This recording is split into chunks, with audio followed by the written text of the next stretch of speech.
All right, so we're testing it out right now. Got it hooked up to the DeWalt flex volt. All right, I haven't taken out the 24 volt mod yet. I just hooked this one up directly. So this is just a test for now. As you can see, the other batteries are still in there.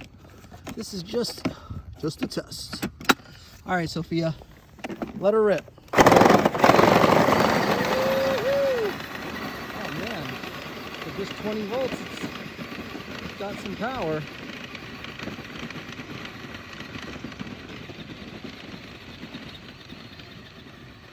All right, come on back.